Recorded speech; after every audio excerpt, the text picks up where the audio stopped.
প্রধান নির্বাহী থেকে শুরু করে মন্ত্রিসভার বেশিরভাগ সদস্য এবারই প্রথম। তারেক রহমানের নেতৃত্বে 50 সদস্যের এবারের ক্যাবিনেটের 41 জনই নতুন। এছাড়া সমন্বয়ের স্বার্থে গুরুত্বপূর্ণ কিছু মন্ত্রণালয়কে একই মন্ত্রীর অধীনে রাখা হয়েছে। বিশ্লেষকরা বলছেন, এবারের মন্ত্রিসভায় অভিজ্ঞদের চেয়ে যোগ্যতা প্রমাণের বেশি সুযোগ রয়েছে নতুনদের।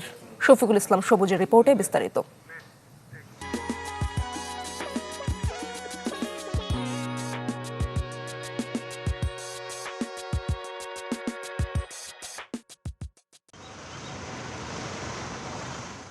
সচিবালয় মুখর সরকারের নতুন নীতি নির্ধারকদের পদচারণায়। প্রধান নির্বাহী থেকে শুরু করে মন্ত্রিসভার বেশিরভাগ সদস্য এবারই প্রথম এই দায়িত্বে।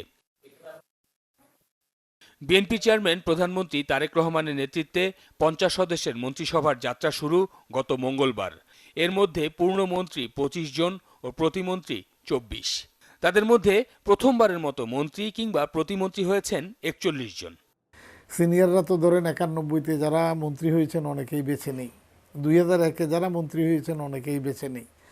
তো এখনও সিনিয়র যারা আছেন অনেকেই বয়স টয়স হয়ে গেছে। কাজেই নবীনেরা তাদের জন্য দুইটা জিনিস, একটা জিনিস হলো তারা ভালো চালানো, আর আরেকটা জিনিস হলো তারা ভবিষ্যতে আরও বড় দায়িত্ব নেওয়ার জন্য গড়ে ওঠা। কেমন হলো নতুন ক্যাবিনেট, এ নিয়ে রাজনৈতিক মহলে জোরে সোরে চলছে আলোচনা।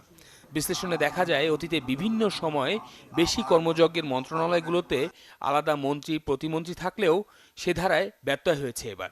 কারণ হিসেবে বলা হচ্ছে, যেসব মন্ত্রণালয়ের কাজ পারস্পরিক সম্পর্কযুক্ত, যেমন সড়ক পরিবহন ও সেতু, রেলপথ এবং নৌ পরিবহনে অতীতে পৃথক মন্ত্রী থাকলেও সমন্বয়ের স্বার্থে যোগাযোগ সংক্রান্ত মন্ত্রণালয়ের মন্ত্রী এখন অভিন্ন। একইভাবে কৃষি, খাদ্য এবং মৎস্য প্রাণী সম্পদ এই 3টি মন্ত্রণালয়ের দায়িত্ব পালন করবেন একজন মন্ত্রী এবং আরেকজন প্রতিমন্ত্রী। সবচেয়ে আলোচনায় টেকনোক্র্যাট কোটায় পররাষ্ট্রমন্ত্রীর দায়িত্ব পাওয়া খলিলুর রহমান। এটা এক ধরনের বিএনপির দীনতাই বলবো, যে তাদের নির্বাচিত এতজন 200-র বেশি প্রতিনিধি, তার মধ্যে একজন পররাষ্ট্র মন্ত্রী হওয়ার মতো কাউকে তারা খুঁজে পায়নি। এ কারণেই তারা অন্তর্বর্তী সরকারে যিনি ছিলেন তাকে নিচ্ছেন। সেই সাথে বিশ্লেষকরা বলছেন, অঞ্চলভিত্তিক মন্ত্রীদের দায়িত্ব বন্টন হয়নি, সে কারণে 25 জেলা বঞ্চিত হয়েছে মন্ত্রী প্রতিমন্ত্রী থেকে।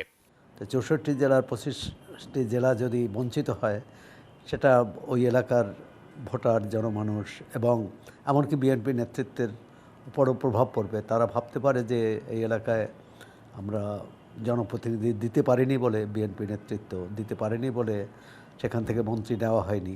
এটি একটা ভারসাম্য থাকা উচিত। তারা বলছেন, অভিজ্ঞতা থাকলেই মন্ত্রণালয় ভালোভাবে চলবে এমন ধারণা কতটুকু বাস্তব তা হয়তো সময় বলে দিবে। পাশাপাশি যোগ্যতা প্রমাণের সম্ভাবনা তৈরি হবে ক্যাবিনেটের নতুন সদস্যদের জন্য। শফিকুল ইসলাম সবুজ, চ্যানেল 24, ঢাকা।